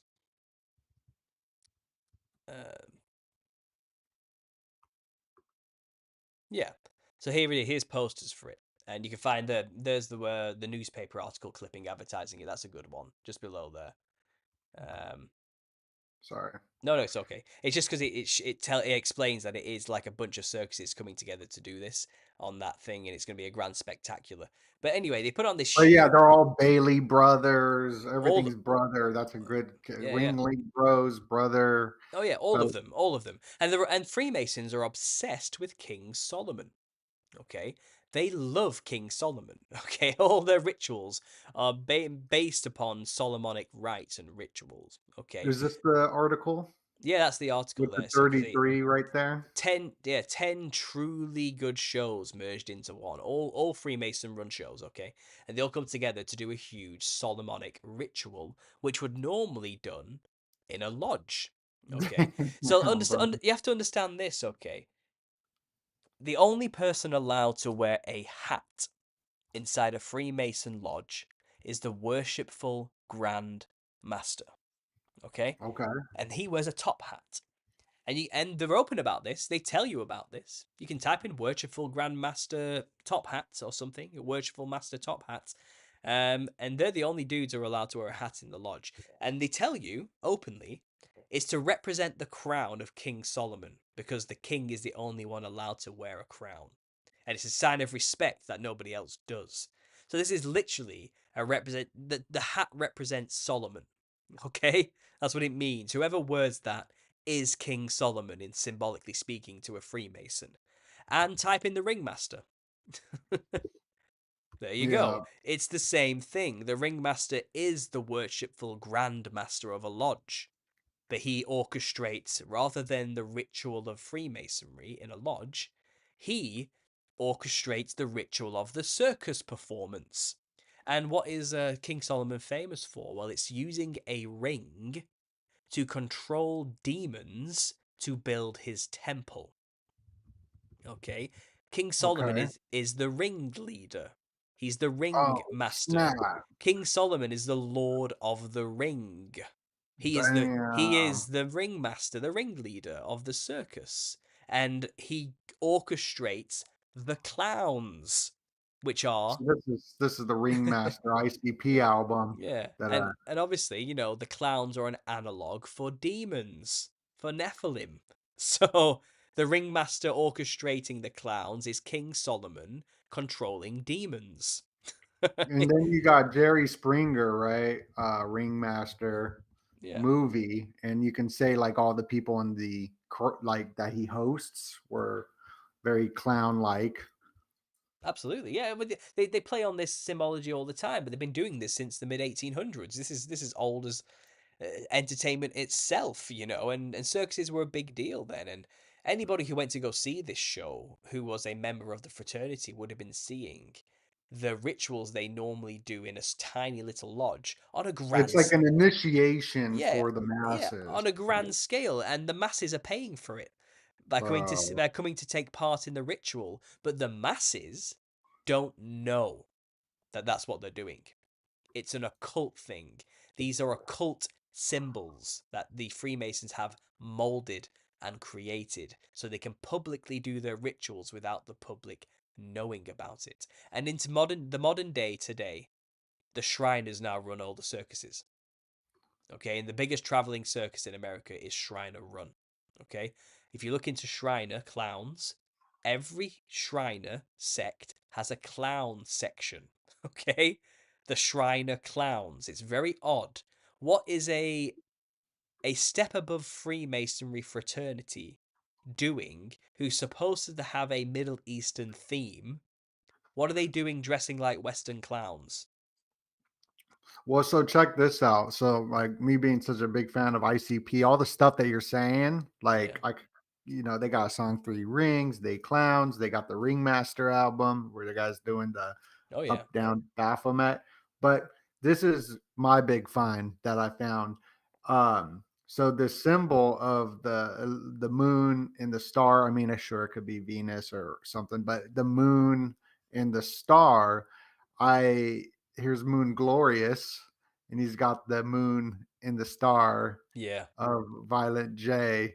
Mhm. So I was connecting that, Well, but the moon and the star is actually an alchemical principle and a symbol of duality, which is used in all ancient mystery wisdom cults. It's also the symbol of Islam, which is yeah, has its roots in Gnostic belief systems as well. When you get into the Sufis and all that type of thing, it's just a continuation of mystery cults, and this is their Islamic themed section or segment of Freemasonry. Is what the shrines are all about. There you are see 11. that Justin Timberlake, I guess, was part of this. Well, I wouldn't. It was well. They're all in on it, you know. Then they all have their own ways. But the thing is, they all have their own clown section, and they run the circuses today. So they've kept it a Freemason affair, modern circuses, because these are their rituals, and the clown is their symbol to represent their demons, their gods. Okay, Yeah, but that then could be why ICP just performed at the Masonic Temple. it is. It's exactly that. Yeah. But you're not supposed to know any of this. All right. But anyway, a level above shrining by invite only, only once you've become a master mason and a top shriner, you could get invited to be a member of the Royal Order of the Jesters. That's the next step up. Oh, damn, bro. Royal Order of the Jesters. Is this it right here? Oh yeah. And you can find very little about these if you just do a search like this. They've expunged themselves off the internet because there was a scandal in 2013, which basically all their members got involved with child sex trafficking, and it was all coming out. Okay, it's dark. Say that again. Say that again. I'm not sure I can, but all their members basically got involved with very dark Oh, okay. things. So there was some traffic and stuff Oh, happening. even yeah, but of the worst kind. Wow. Okay, and it all started coming out. Oh, look right here. It's even in the Wikipedia. Yeah, yeah, it gets really bad. What these guys are evil, truly evil. I Wow. even think John Wayne Gacy was connected to them with my research. Okay, okay, we're gonna have to talk about that because John Yeah. Wayne Gacy, he, Oh killed yeah. 33 people. Then on an eclipse, Hmm. he was killed while John Jeffrey Dahmer, who could have been working with the police, was baptized. So at the exact same day, but right here, human trafficking for prostitutes for the Royal Order of the Jesters. Wow. Yeah, you can actually look into all this. You can get all the FBI files and all of this and all the court cases involved. It's really messed up when you start reading about it. It is really, really, really messed up, right? Yeah, But you'll find very little unless you actually scratch under the surface. Okay, you have to when go I looking. edit this, I'll be Yeah. adding You I'll do be have to.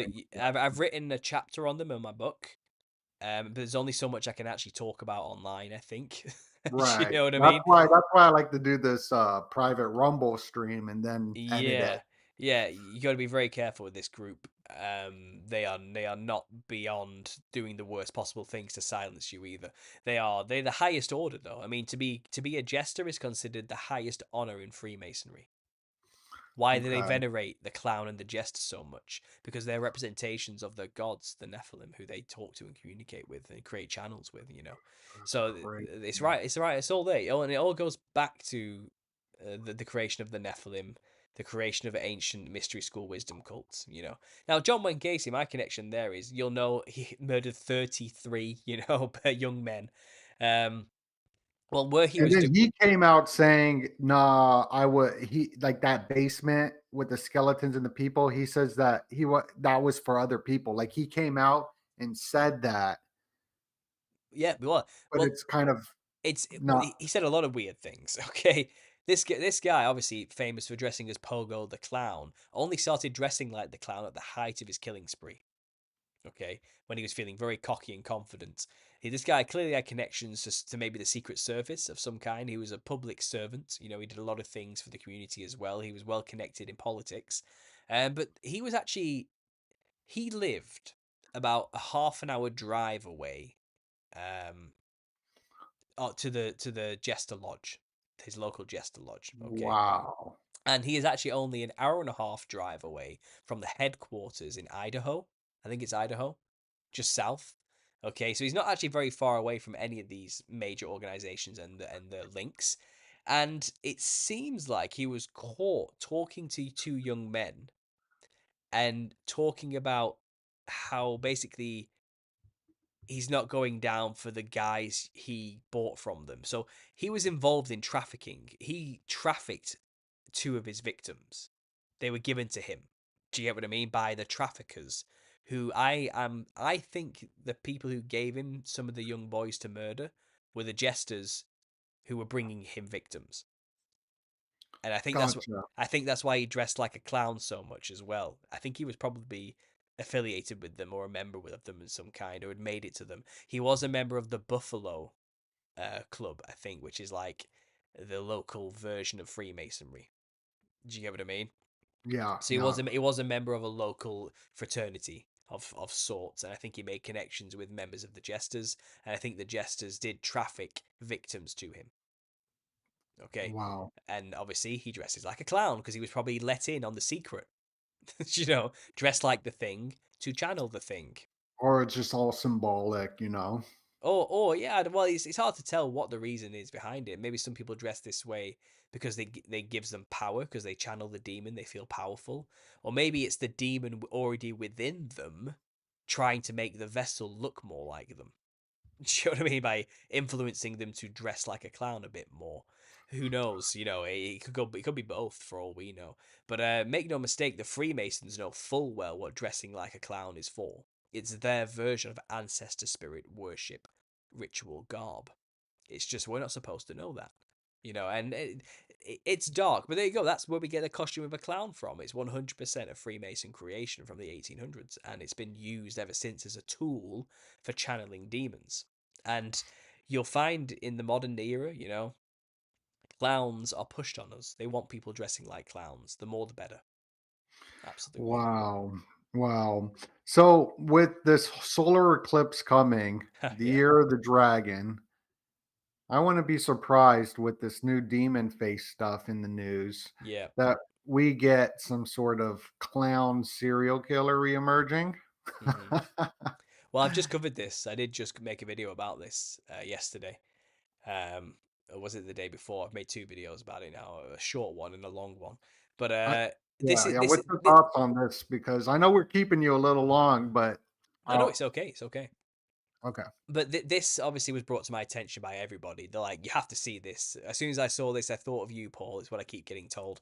Do you know what I mean? Like, and this is obviously they're telling you, oh, there's this new syndrome going around where people get hallucinatory distortions when they look at people's faces, and they perceive people's faces to look like typical demons with elongated features and big wide And grins. ICP, they got a song called Demon Face too. Yeah. Just throw that out there. But I think the gaslighting people, who see the legitimate Or demon. seeing demons. That's what I thought. First thing I was I like, think they're actually seeing demons. These people, yeah, they they have, they yeah, can probably see because when they so what's happening is that there's a small selection of people who can see through the realm and they can see when they look at people's faces, it comes off like this, just like the clown with the grin. yeah. Um, did you look deep in this? Is do they see everybody's face like this or only certain people's They faces? well, it seems like everybody's human right in front of them. They see like this, but when they look at a picture or it's on a screen,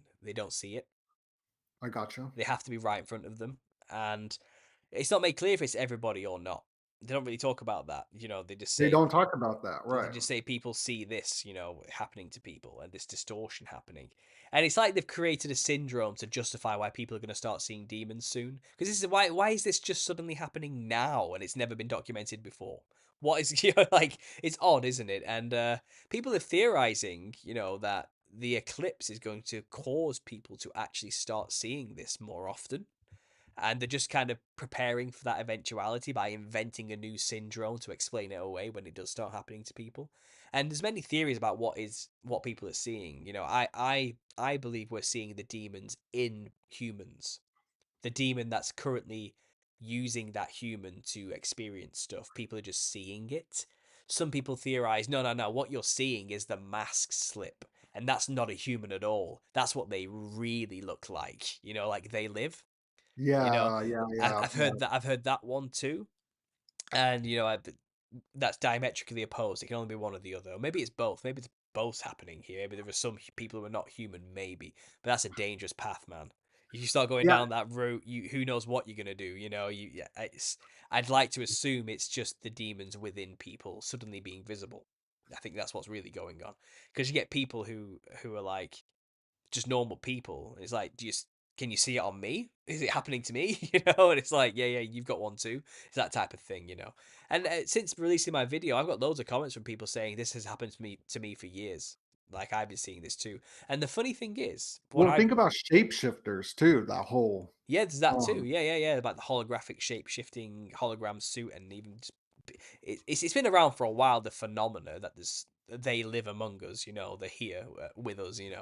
But and something about hysteria, like dancing hysteria or whatever, that you start putting it out, toilet paper hysteria, you put yeah, something out into then people start seeing it through their belief system too. yeah. I don't know, that you're onto something though with this I wouldn't say clip. this. I wouldn't say this is the first prep they've done though. The media's done because remember Crazy Plane Lady. That guy over there is not Crazy real. Plane Lady. Yeah, do you remember her? So Yeah, that was the first precursor to then this story happening now. That they're definitely doing right, the bro. the Good connect. they're doing this on purpose because they know people are going to start seeing this eventually. The veil And is then the this veil is thinning. happened this happened on National UFO Day, right? Yeah. July 2nd, 7/2, which is a huge Freemasonic thing connection I to think it's all America. orchestrated. I think they're doing it on It purpose. is. But It is. they're trying to prep us or gaslight us before the inevitable begins to happen. She Where threw up the Baphomet right there. yeah, Like yeah. they were filming it front. Like I'm a cinematographer, so I film and edit. And the way she's standing right here, she's standing as a professional actor will stand. Their body would be here. Like, so if the camera's here, like if the camera's right here, for me, I would have my body there Hmm. and do this for Yeah. the camera, and that's what she's doing. And the person filming's in the front row, you know. And Absolutely. then you got Carrot Top there, red hair, bam. Oh yeah. Well, this is gaslighting. Like I said, they're pre-preparing. Because think about it, when people do start seeing these faces manifest, which will start happening eventually, you don't want to be a crazy plane lady, do you? You don't want to be like her, do you? You don't want to make a scene. So it's to brainwash us to not act like her. Because you might end up a meme. You don't want to be a meme, dear. Keep your mouth shut type of stuff. It's that type of thing. It's psychological warfare. And now And she owned a marketing agency yeah. Oh yeah, it's all or it's all something like that. orchestrated, but in preparation for something. And a lot of people are telling me, this eclipse is going to cause it. This eclipse that's about to happen is going to do something, and then suddenly everybody's going to start seeing demons manifest, or the spirit realm is going to start bleeding into our realm in some weird way. And the basis for this is have you seen you've heard the song by is it Soundgarden? Is it Black Hole Sun? Black Hole Sun, won't you come to Well, wash away the pain? in Yeah. the music video, there's an eclipse, and everyone's faces get big, wide grin smiles and big bulging eyes. Bro, right, right. Okay, and That was my favorite music video the as a kid. opening lyrics are talking about a hidden reptilian face underneath. Okay, they're like the opening lines to the song. Is disguises no one knows. Uh, in my eyes, indisposed. In disguises no one knows. Hides the face, lies the snake. The hybrid dragon human hybrids, the big wide grinned reptilian creatures, the Nephilim. Right there, it's that face. Yeah. And it's And these caused are, by the eclipse, the black bro, hole sun. you uncovered this groundbreaking information. I feel like I'm uncovering some groundbreaking information with these Sampaku eyes right here. This is symbolism as well. This means crazy. Hmm. And Sampaku means the three whites. And Ah. if you go back, I've been studying all these 90s Beavis and Buttheads. Every music video they show in the 90s, everyone's eyes have the crazy Sampaku eyes. Hmm. Um, so that's something I'll add. Like in him, didn't he die? Yes. So he has Sampaku eyes right here. And these Sampaku eyes on the lower means you're gonna troubles coming your way. So this could have been symbolism of him dying. Jelly Roll has these eyes. Prince had these eyes. Sure, he's looking up, but it's the symbology of it. Brittany Murphy had it, and these are the top, which is the crazy. So that's something that I've been breaking down. Yeah, that sounds fascinating. They look a lot like the depictions of the Gorgons in Greek mythology, for example, which are hybrid reptilian human hybrids. That's what the Gorgons are initially. Medusa is the most famous of those. But it might be worth looking into this actually, just as an example, because it looks just like what you're showing here. Okay, the Just Gorgon. type in Gorgon, Medusa, um, and I don't know, type in like artwork or stone or Greek pottery or something, or Greek art. You want to get the oldest images of this, not these modern renditions. Here we go. Yeah, so let's look at these. Look at these, some of these stoneworks. This is what Medusa looked like. Okay, this is what she wasn't a snake-haired lady. All right, She got those Sampaku eyes. she had a big wide toothed grin, pale white skin, red hair in most depictions with the tongue sticking out, with huge bulging eyes. She was a Nephilim. She was a human hybrid snake god hybrid. She is the daughter of a siren um, and a serpent sea god. Okay, sirens, it says in the book of Enoch that the women who mated with the angels became sirens. That's what it says in the book of Enoch. So the So mother, could that tongue be like the kiss tongue? yes, it's that too. Um, Kiss tongue right there. Kiss Not are not Kiss, the kiss band. Yeah, Kiss are doing the same thing. They're dressing the same way. They're channeling the same spirits. They are doing the same thing. That tongue sticking out is actually an extremely common motif, an extremely common one whenever you see the Nephilim represented. It's not just in Greece. That Kali is a good example of that, with the tongue sticking out, who's equated as the It, goddess of destruction. But not only that as well. Let me think. Let me think here. So if you type in, so the story of Medusa is that she was beheaded by Perseus, and the head was given to Athena as a gift. Okay, type in Athena Gorgon pottery. Okay, and let's see if I can find the image here. Let's see if it comes up. Yeah, pottery. Gorgon. You want to make sure it's Gorgon pottery. Yeah. Okay, so let's just zoom in on. So these are called Gorgonians. These are symbols of good luck. Okay, that were painted oh, onto. wait, I mean, this one's got the tongue out. Yeah, yeah. The Gorgon always had the tongue sticking out in every representation, but she's a winged And then hybrid human. Einstein had his tongue out. Yeah. The famous picture of There's Einstein. another great example there. Now just type in okay, Athena owl pottery. Let's do that instead, because Athena's famous for having an owl. But there's a distinct piece of pottery I need to show you. Just scroll down. There it is. Okay, so it's the 1, 2, 3, 4, fifth one on the top row. Next one, that one there. So she's already zoomed in on the sixth one. Sorry, go to the sixth one. That's a zoomed in version. So the next one, the next picture, This one. that one there. So let's click on that and zoom in on that. So what she does is she wears the head of the Gorgon on her chest. So this is the It looks Gorgon. just like the clown. There it is. That's Medusa on her chest. Bro, I've never even noticed that. That's wild. That's a Nephilim creature. Okay. And what does it look like? It looks just like a modern day clown with the That's tongue sticking out. wild. Yeah, because this is what clowns are modeled after. Okay, the modern iteration of a clown is quite literally modeled after these ancient representations of Nephilim. It's a caricature of these things. Let's go to Australia. Okay, the offspring of the rainbow serpents, the Wangina. These are a famous one. I showed these on my podcast with Sam Tripoli. Blew his mind. So this is the rainbow serpents. Okay, these are said to be the gods of the ancient Aboriginal past. Okay, they carve the lands with their snake bodies, multicolored flying serpents. Well, they had offspring called Wanginas, so they had Nephilim offspring who looked half human, half snake. So type in Wangina. So Wandjina. Wandjina. Okay. Let me so spell that one more time. Wandjina. Wandjina. And let's look at these guys.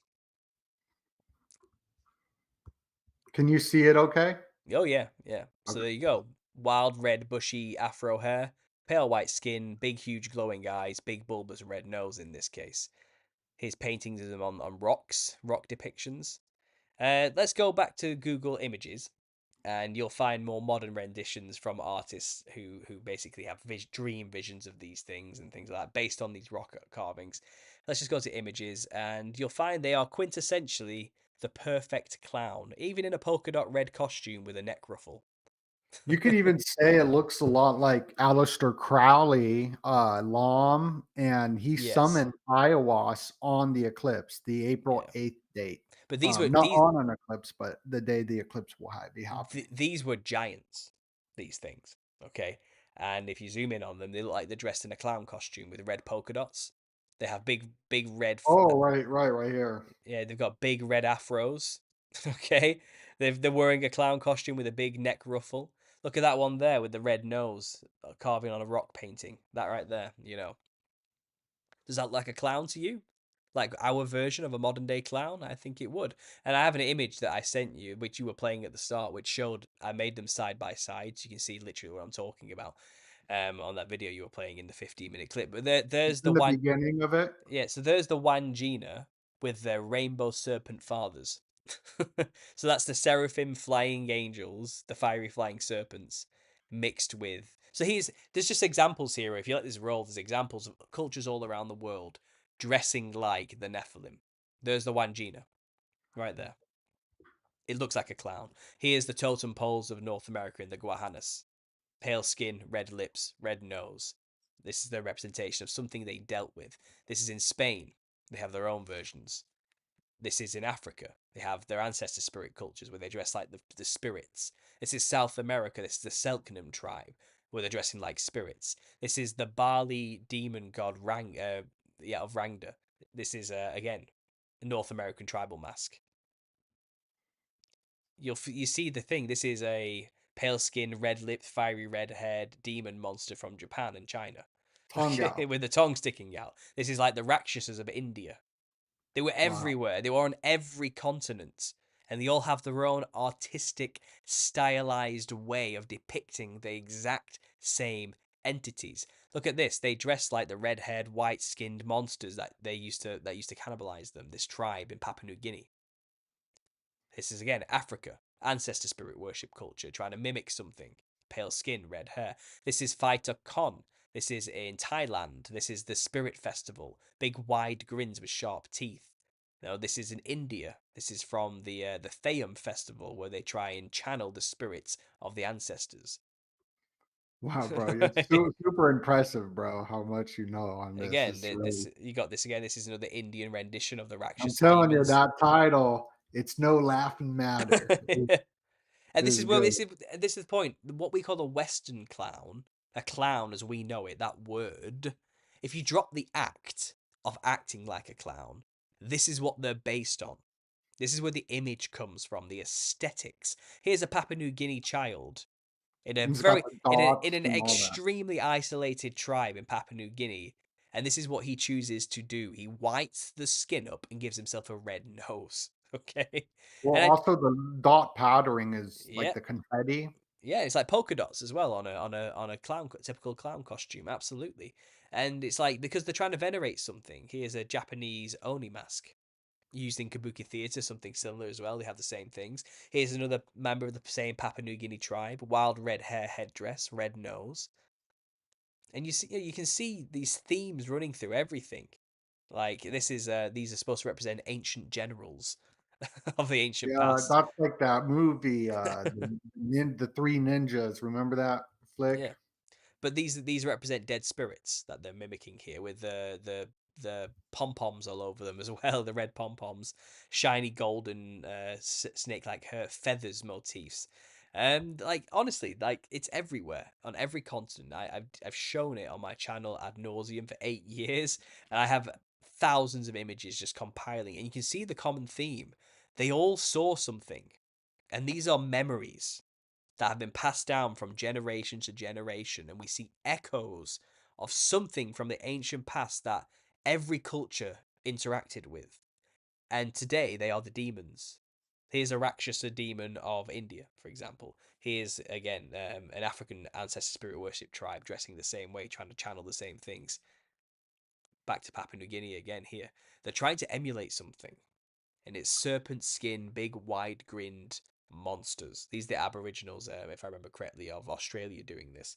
And you get the same black and white fractal pattern design as you see here for the Heyoka tribes, or the Heyoka clown kachinas and the Pueblo clowns of North America. This is another Rakshasa representation. This is what Joseph Grimaldi was modelled after. Big, wide, red-lipped grin, big, bulging eyes, big smiles. And that's where we get a clown from. This is it. This is Wow. all it's modeled at. And Freemasons did this to us. They introduced it to the West after seeing all of these from all these other cultures. They are traveling men at the end of the day. This is where they find all this stuff from. The only difference is all these other tribes, they know what they're doing. They're dressing like this to channel spirits, to gain power, wealth, information, strength, whatever it is. It's a transactional thing. And as a transaction, they give the demon in them stuff like food, alcohol, smoking. The Haitian culture, for example, dresses like Baron Samedi. Okay, and he wears the Freemason top hat and dresses like a typical Freemason with the skull makeup with the white face. Once possessed by the spirit of Baron Samedi, they smoke cigars and drink rum because that's what the spirit wants in How do you exchange. spell that? Baron, just Baron, Like Baron Trump? yeah, Baron, but it's Semedi, which is the French word for Saturday. I gotcha. Yeah, Baron Samedi. because it was French that colonized Haiti with the African slaves.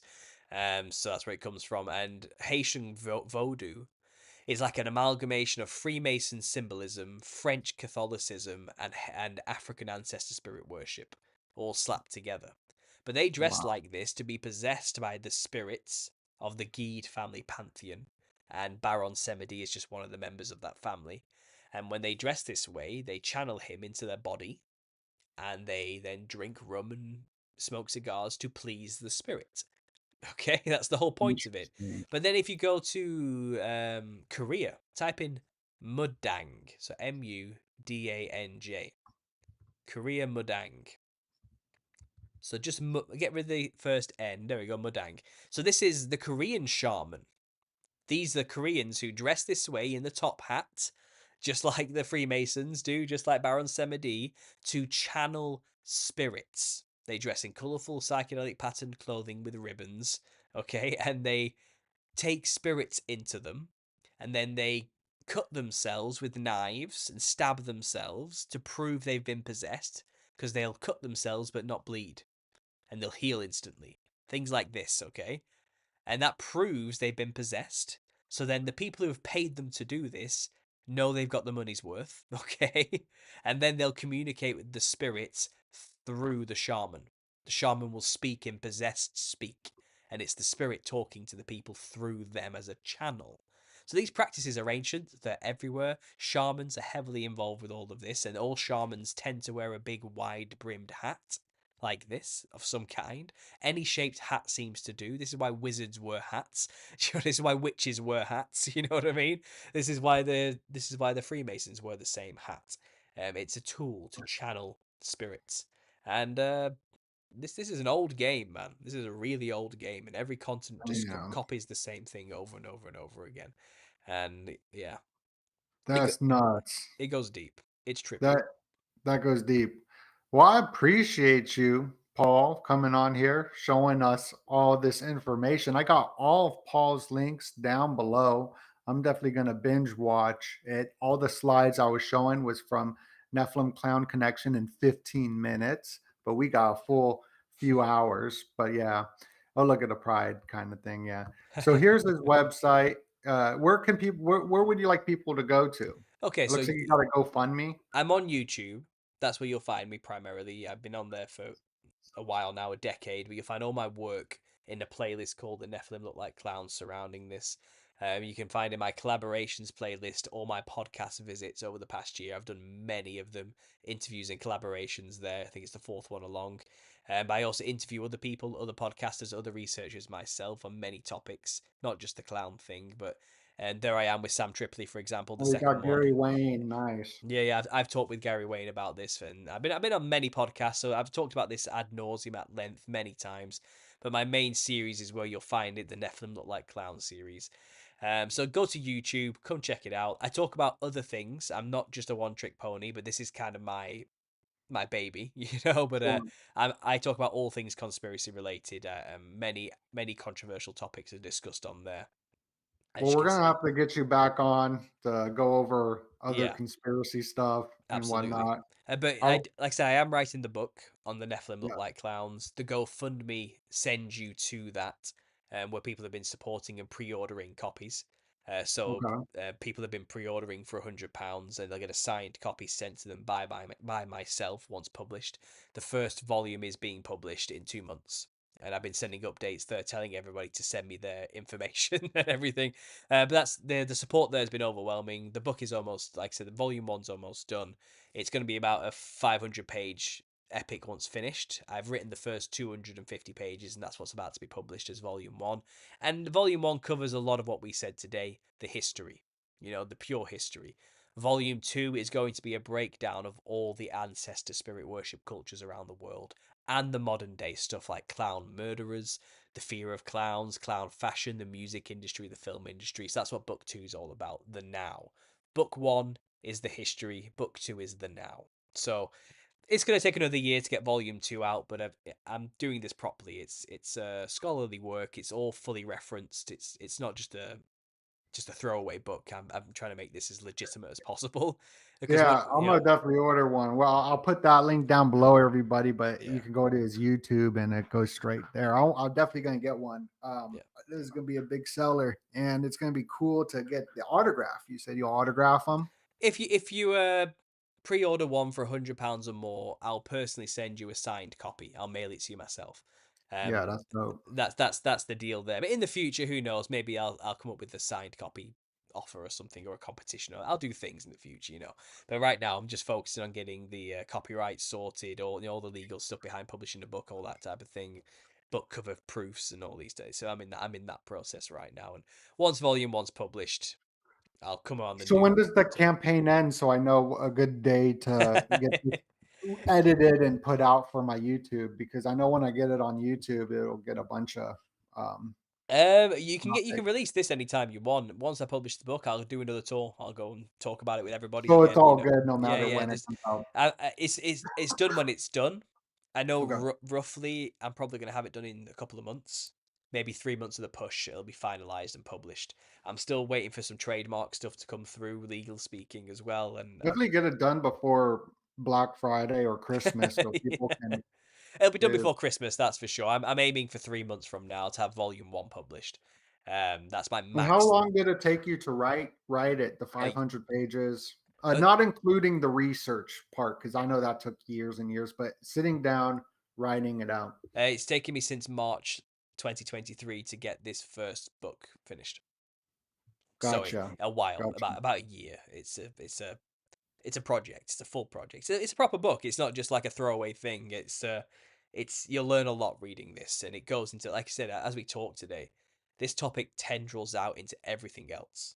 It teaches you about a lot of practices you may not have known about how the occult operates, what symbols really are, and how the spiritual realm operates as well. There's a lot of that stuff in there. It's my magnum opus so far. I'm only young. I'm only 31, so hopefully something bigger will come in the future. But right now, this is my thing. So I'm No, taking it's it. good. I'm It's taking it good. very Yeah, seriously. congratulations on all the success, and that's amazing. I can't wait to get the autographed version of it. Well, Yeah. thank you. And everybody, make sure to click that like button and go reserve your book. Go subscribe to Paul. Much love, everybody, and God bless you. Thank you. And I always wave at the end. Thank you, dude. That was so dope.